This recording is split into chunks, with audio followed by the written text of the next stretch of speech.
This is where I thought that I was gonna die. Like, this is where I thought, like, I'm never gonna read again.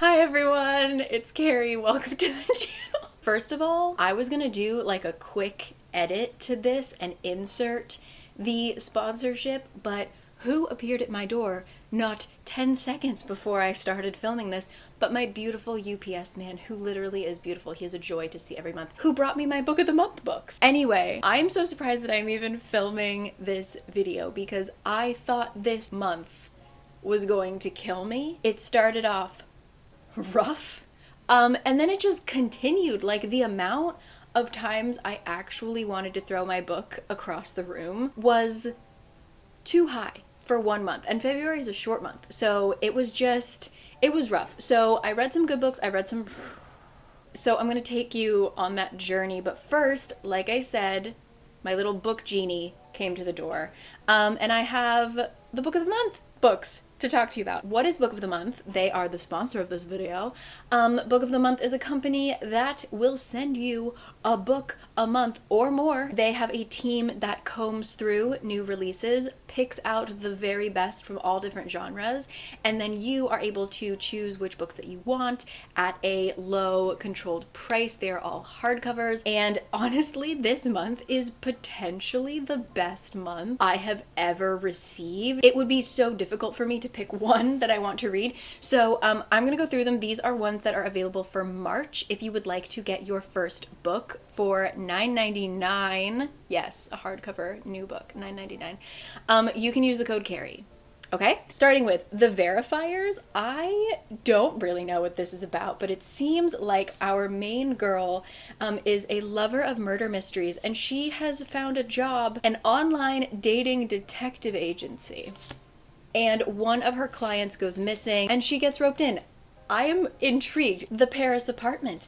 Our girl Jess needs a little escape. She asks her half-brother Ben if she can use his Paris apartment that he lives in. She gets there and she's like, whoa, this is super weird. How does he afford this? Also, Ben goes missing and all of his neighbors are super funky and weird. And so she's kind of like, did I just walk into a very, very dangerous situation? She's trying to find Ben.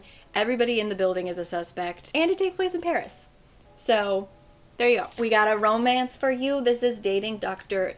Dill. Our main girl's family is going to be selling her family home, and she's basically like, listen, will you give me the family home if I get married in 4 months? Or like if I get engaged in 4 months? Like, could we make that deal? Because her family is really pushing her to get married. And she goes out and finds a fiance. The Book of Cold Cases is for all of you true crime junkies. It is about a string of murders that happened in the 1970s. And then we flash to 40 years later, where there is a girl named Shay who is obsessed with true crime.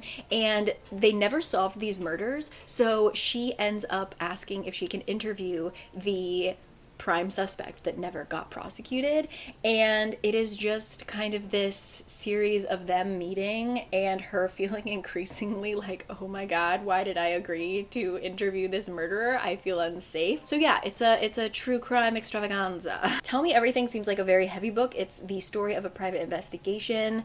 Is this a memoir? Okay, it's part memoir and part literary true crime.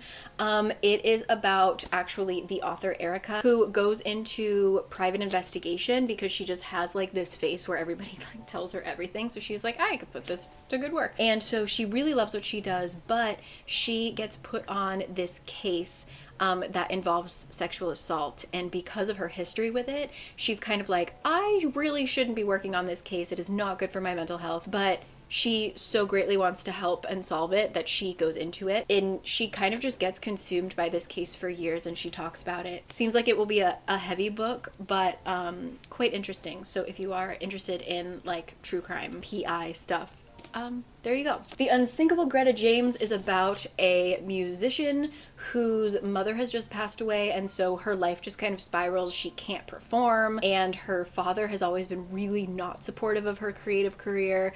So she's just having a really rough time, especially with her like family life. Her parents, before her mother had passed, had booked an Alaskan cruise, and instead of letting like just not going on it, she decides to go with her dad. And so a lot of this book is kind of rebuilding a familial bond, but it seems like there's also going to be a little bit of romance too. There is a mysterious Ben Wilder, a charming historian.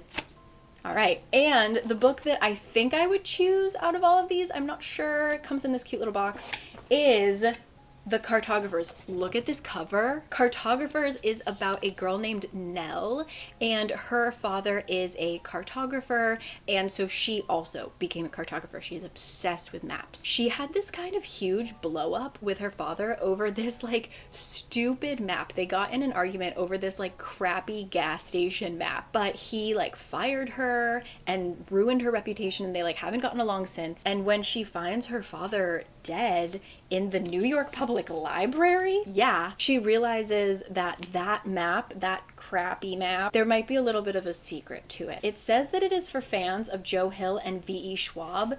It's an ode to art and science and history and magic. Literally going to start reading this today. I'm so excited. Those are your March Book of the Month picks. You can visit Book of the Month and use my code CARI to get your first book for $9.99. Thank you, Book of the Month, as always, for sponsoring this video. So now for the pain. Okay, sorry, I had to get tea because my throat already hurts and I have so much to say. Oh my god. Okay, first book I read in February. You guys know that I take your recommendations very seriously, and I finally read Outlander because it has everything I love. And like, to be fair, I did actually really enjoy it. Outlander is about a British woman. World War II has just ended. She was a nurse throughout the war. Her husband was also involved in like strategy or something. So he was separated from her, and they had like just gotten engaged and married right before the war. So they really haven't like gotten to know each other. They've been married for like 4, 5, 6 years, but they literally haven't seen each other. And obviously the war really changes people. So they are like, listen, the war is over. We are going to have a honeymoon. They decide to go up to Scotland because her husband is sort of obsessed with like ancestry.com kind of things. And so he wants to trace his roots back there. While they are there, it happens to be Samhain, which is Halloween, and something funky happens that involves time travel, and our main girl gets blasted back to the past 200 years prior in Scotland. It is a very long book.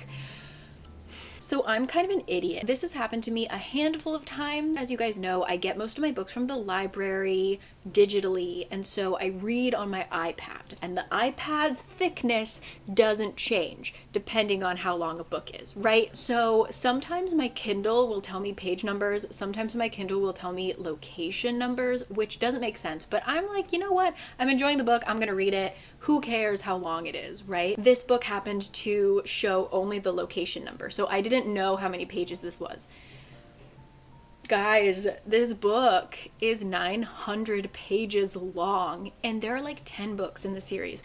I am not going to continue the series because I thought that this book, I'm satisfied with knowing what I know, and if it continues, I'm going to get bored. And honestly, those 900 pages took me out. I actually did enjoy it. I do think I lost interest probably 3/4 of the way through, just because like the stuff that I was interested in, like how were they gonna resolve it, kind of got resolved around 3/4 of the way through. And then I think the last quarter is like setting us up for the rest of the series. That was like my only issue with it, is that it was just so long. It was a good time. I always enjoy when writers will write kind of phonetically so that when you're reading it in your head you hear the Scottish accent. So that was actually really fun. I really felt like I was in Scotland. Yeah, I did really enjoy it. And then I did actually go and start watching the Netflix show. I've only watched 3 episodes. The casting of that Oh my god, like when there is a male, it's like totally a romance, by the way. I normally don't have like a really strong picture of like a male character in my brain. So like for me, I'm really only ever let down. Like it's either good or like, wow, that's totally not the man that I would have thought was the romantic lead kind of thing. Outlander, the person that they choose as the main male, better than I imagined, let's just say. That's all I'm gonna say. But yeah, so I started off reading 900 pages and I really thought that that book was gonna kill me because I was just reading and reading and reading and it never ended. Next, I read Such a Fun Age, and this was absolutely not what I expected it to be. All I knew about Such a Fun Age was it was a contemporary novel. I had read a review. It was like a blurb. It wasn't even a review. It was a blurb that said like, so timely, or like it really encompasses, you know, what people are living through right now. And so I thought it was just gonna be like about millennial life. Like I thought it was gonna be about teenagers in high school. I don't know. Of Such a Fun Age follows, is it in 3 different points of view or just 2? So I think this takes place in Philadelphia. It's about a young black woman living in Philadelphia, and she is really good at typing really fast. So she's like a typist, but that doesn't like completely pay the bills. So she also babysits specifically for this one family. This family is kind of like an influencer family. So the mom is like a motivational speaker kind of character. She's like this pretty blonde white woman who like writes moving letters, and she like made a career out of that. And her husband is like a news anchor, and they have a young daughter. And so she babysits for this family all the time. She loves the little girl, and so she's at a party, like a birthday party with her friends, and the mom calls her at like 10 or 11 p.m. kind of in a panic, being like, listen, there is an emergency, there's gonna be police officers at our house, can you take our kid, just like get her out of the house for like an hour, can you do that? Like we just don't want her to see the police and be freaked out. And so our main girl is like, yeah, of course, like anything for this girl, I'll take her. And she's like, but just so you know, like I'm at a birthday party, I'm looking a little different than what I look like when I come babysitting, is that okay? And the mom is like, yes, just please help. So she ends up going with one of her friends, picking up the child and taking her to the nearby grocery store, and someone sees this young black woman in kind of party attire with this tiny white girl and calls the cops. And the cops show up and they're like, excuse me, did you kidnap this child? And so it just kind of blows up into this horrible thing. And luckily she's able to call the father. The father comes immediately and is like, no, this is a big misunderstanding. And there was someone there who was like filming and kind of backing her up.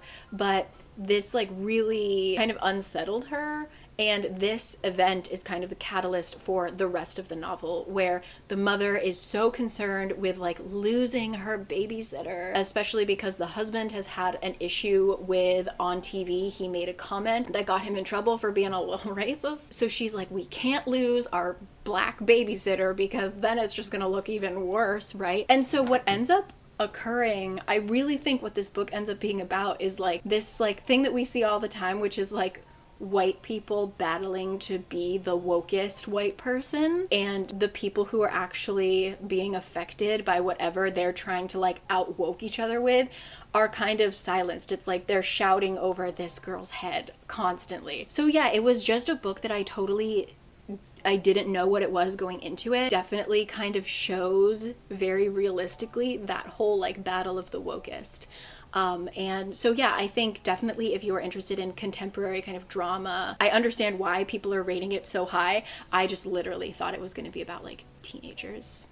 So, but yeah, Of Such a Fun Age, great. Next up, I did finally get my hands on Our Violent Ends. This is the sequel and the final book in the These Violent Delights series, duology. If you guys don't know, These Violent Delights is a Romeo and Juliet retelling taking place in Shanghai in the 1920s, and instead of there being just two warring families. It's actually a Chinese gang and a Russian gang. And there is Roma and Juliet, who we actually meet them after they've already kind of had their brief teenage love affair. And so when we meet them, they're pissed at each other. They like hate each other.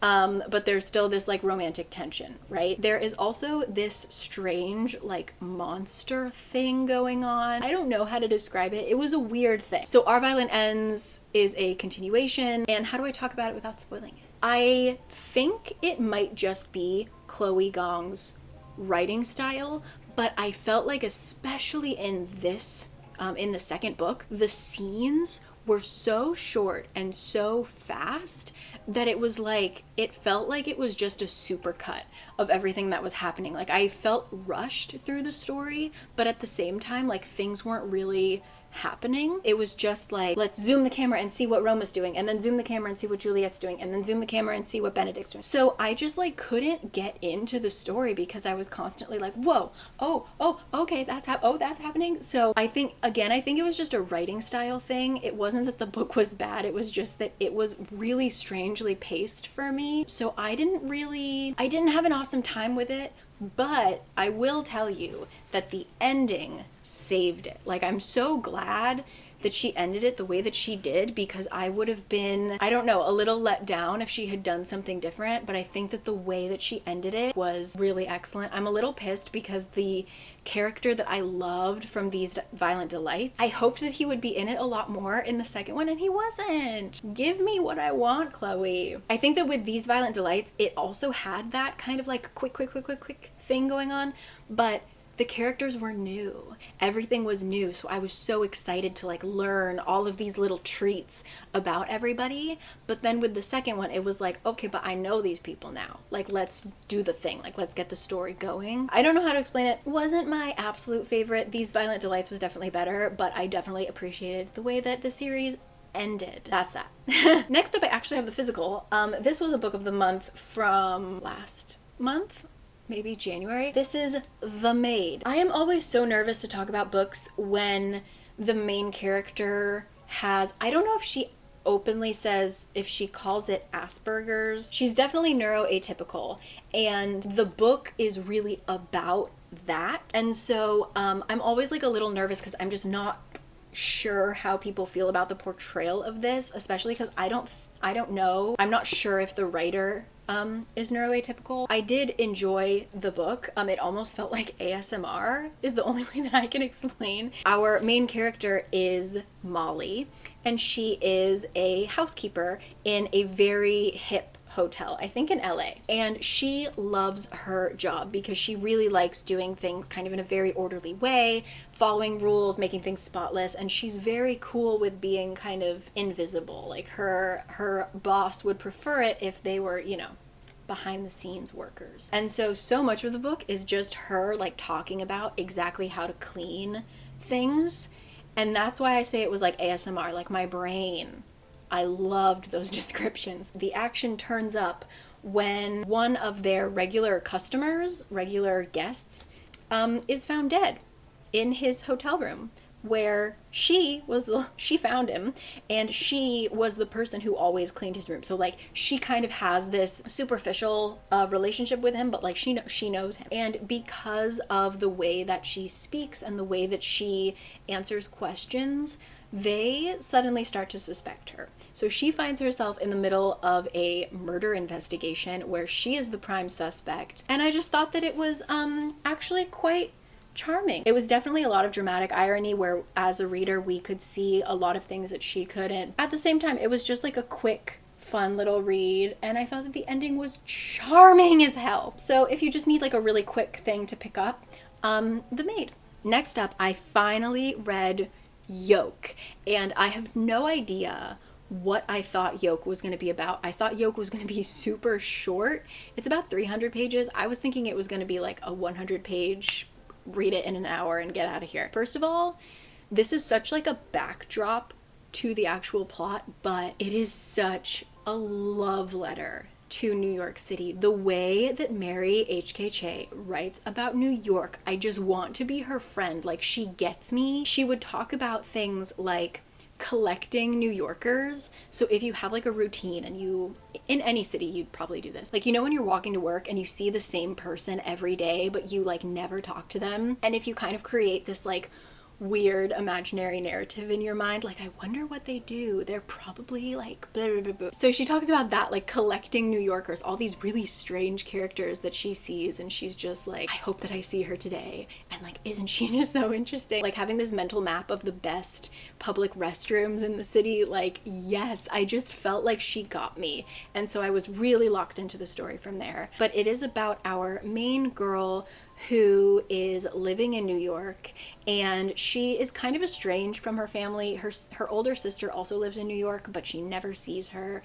Her older sister is the typical, like, works for like a hedge fund, super rich, like super successful. Her parents are so proud of her, kind of thing. Our main girl is like maybe in art school, but like not really doing anything according to her family, and like living in a super gross situation. In the beginning, a lot of it is just about like self-hatred and feeling like you aren't enough, until her sister calls her out of the blue, and there is basically a family tragedy that they have to deal with. And I loved it. What I found so interesting was how incredibly realistic the characters were. The banter between the sisters was so real. Even though I love books that have conversations where the characters are super witty and there's like this great banter, people don't talk like that in real life. And I thought that this was the perfect mix of the characters were witty and quick, but they weren't unrealistic. Like, I could 100% have these conversations with people. And there was actually an interview with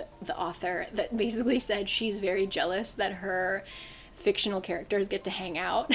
It's just about like belonging and fear and family and love and self-acceptance and stuff like that. I went into it with zero expectations, and it blew me away. It was a beautiful book. That is Yoke. Next up, I knew it was too good to be true to read like two good books back to back. I am so livid about what I'm about to talk about. I read Small Pleasures. This was a book that I don't know where I saw it, but I put it on hold, and it came in weeks later, and I forgot everything about it, like why I put it on hold.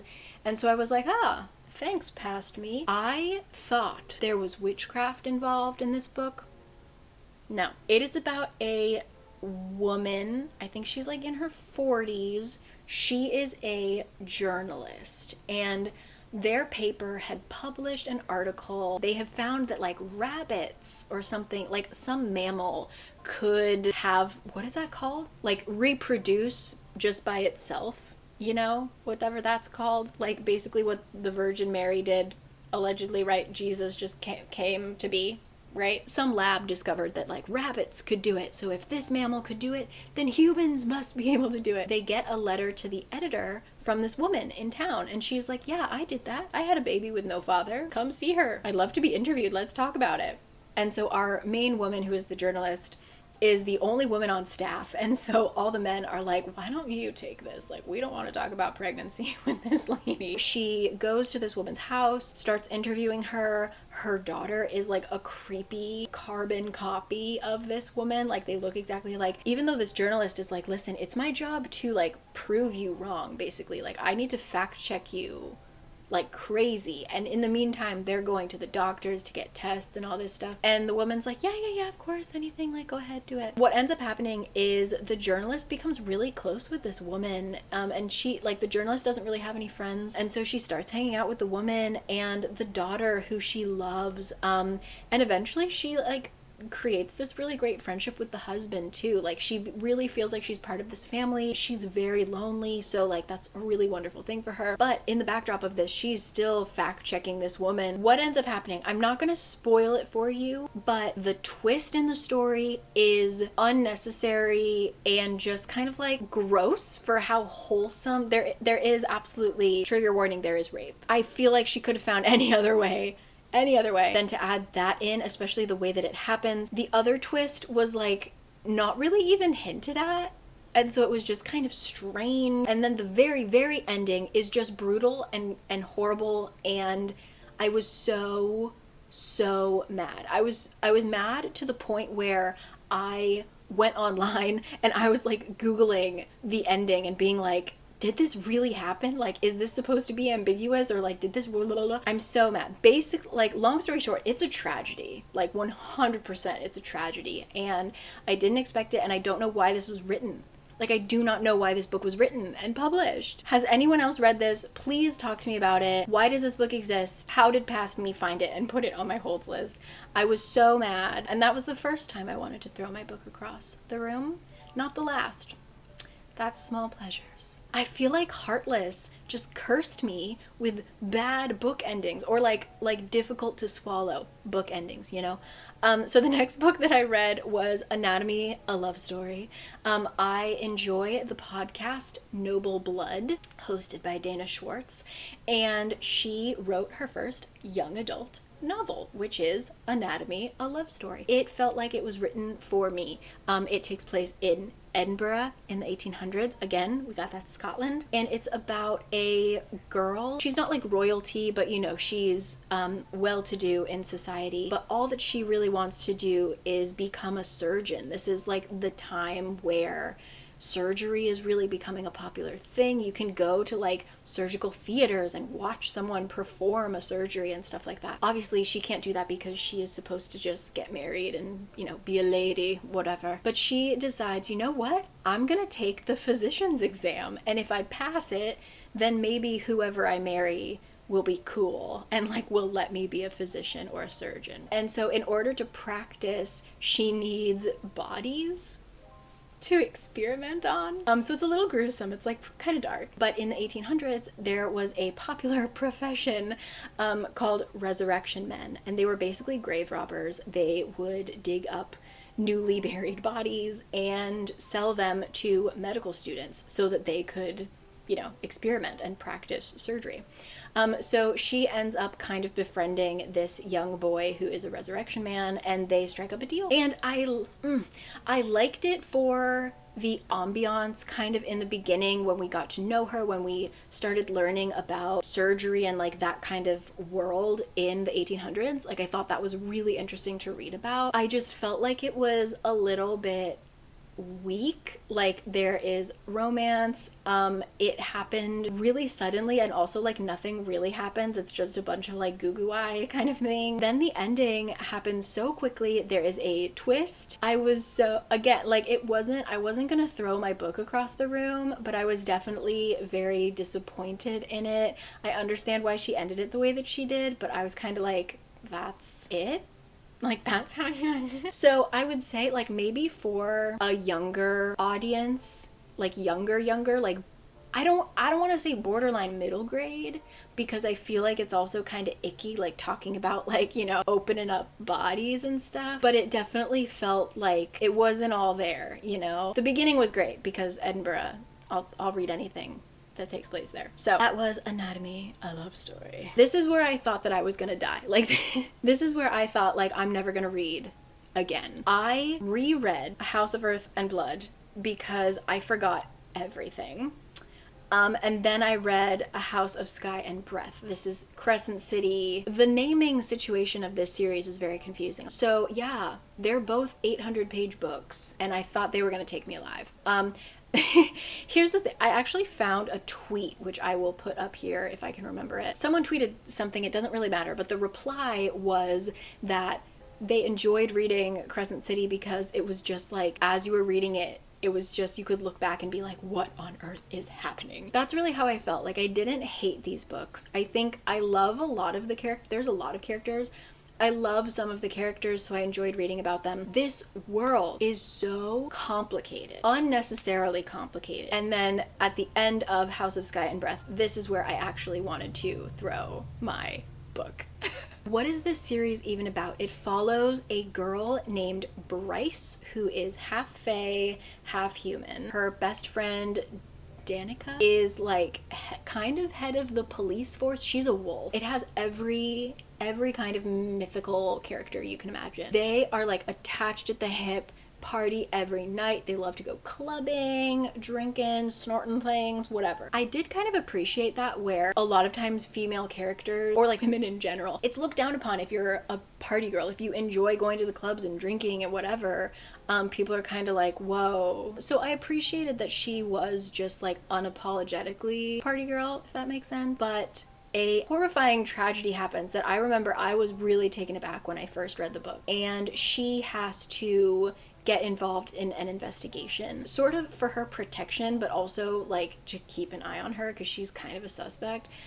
She gets paired up with this like angel of death guy, because they're angels. Like, when I tell you that this world is so complicated, there's the ruling party called the Asteri, who are like immortal, all-powerful angels, and then there's archangels, who are like the governors, and then there's like the angels that work for the archangel, and then there's all these different people who, like, the wolf has a brigade and the fae have a brigade, and then under that there's like 5 different sections that make up the city, and each section has a king, or like the viper queen and the autumn king and the like death king. Like, it's just layers and layers and layers and layers of government. It's so confusing. It almost helps you get into the story because you're just like, this is ridiculous, so why don't I just like go along with it? And so I can't really talk about Sky and Breath without kind of ruining Earth and Blood. Earth and Blood, we follow this investigation. There's quite a bit of romance, and I actually really enjoyed this because it was like the romance never turned off. I think that with like ACOTAR, for example, it's a little bumpy because it's like something really serious happens and then all of a sudden there's like sexy time. Everyone talks about that one scene in ACOTAR where there's like a horrible battle and then like they go into the carriage and like stuff happens and you're like,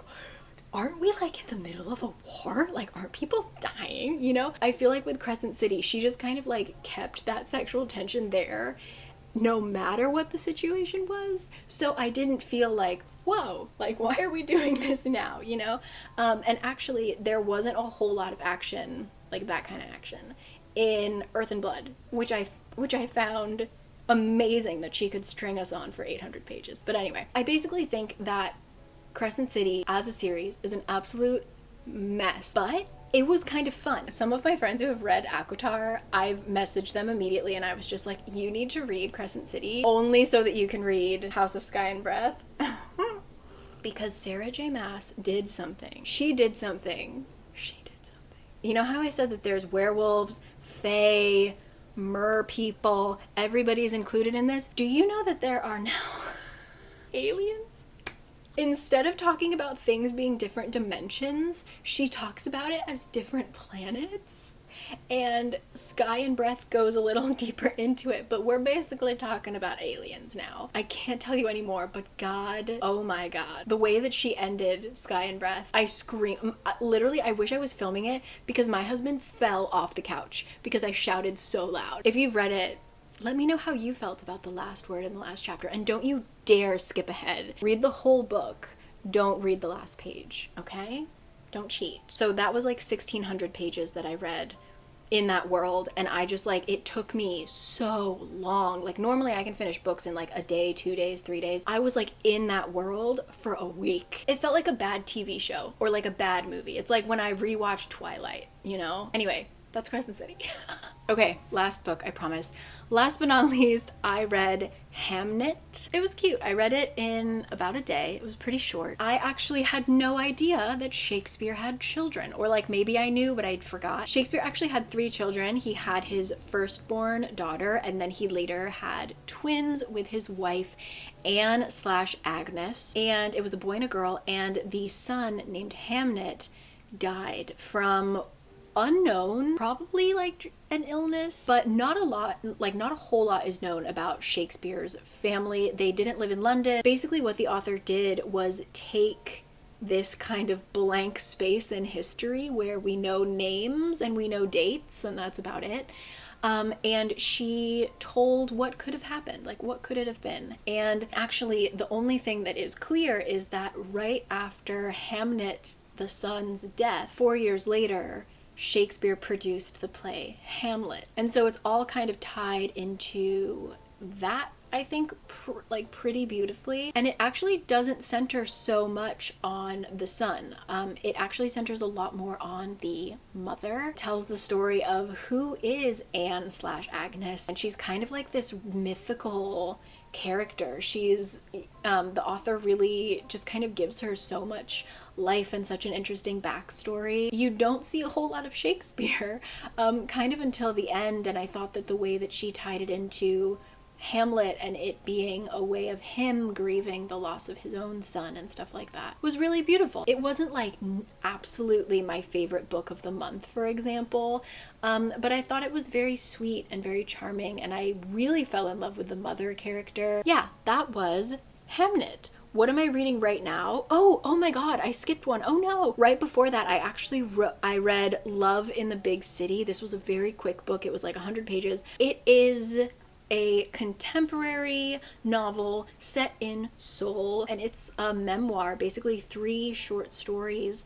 about the author growing up in Seoul, gay, and in Korea, people are still very closeted. There is a very vibrant LGBTQ plus scene here, but it's very underground. One of my roommates was a gay man, and he said that he actually went back to America because that was such a hard thing for him to be openly out and proud in America, and to go on dates here and have the person that you're with not want to hold your hand in public, or like if they see someone that they know in real life, they'll like be like, oh, we're just friends, like step away, step away. And so it's just 3 stories talking about that. I thought that the last 2 stories were quite long because the author tends to take 2 stories and kind of push them together and like have 2 different timelines going. So I enjoyed it. There were like moments, I highlighted a lot of lines. Like I thought that there were so many interesting things that were talked about and so many funny things. Like he really talks like, I think that we're almost the same age, and so he really talks like someone I feel like I knew. Like he made so many K-pop references of like my era of K-pop that I thought were so funny and stuff like that. I enjoyed it. There were like some of the stories kind of dragged a little bit, but overall great. So that is officially what I have read in February. It's called Love in the Big City. Oh, and then I read 10% of the Kiss Quotient, but I could tell that was just not for me, not my style. Also, lovely fellow booktuber and excellent human Christy Ann Jones. Why don't you let me scroll? Christy Ann Jones just wrote and illustrated a little part memoir, part travel guide of her time in Tokyo, which includes her own illustrations and photos and kind of just her story of why she went there and why she lived there, what she did there, but also including a lot of really great tips and stuff like that. So it's just absolutely darling. And if you are interested, I will link her website down below. It's a little ebook, and it's an interactive ebook too. Yeah, I also was like skimming through that last night, and now I am so sad that I cannot go back to Tokyo. That's like one of my favorite places to travel. So, but anyway, so that is what I read in February. Once again, thank you to Book of the Month. You can use my code CARI to get your first book for $9.99. I'm not kidding you. I'm going to start the Cartographers right now. Thank you so much for joining me. Let me know what you guys have been reading. If you guys want to talk in the comments about what the hell House of Sky and Breath was, I'll put a little spoiler thingy. My camera's dying, so I gotta go. But anyway, I love you all so much, and I will see you guys next time. Thank you, thank you, thank you. We're gonna do a reading and writing vlog next. Bye!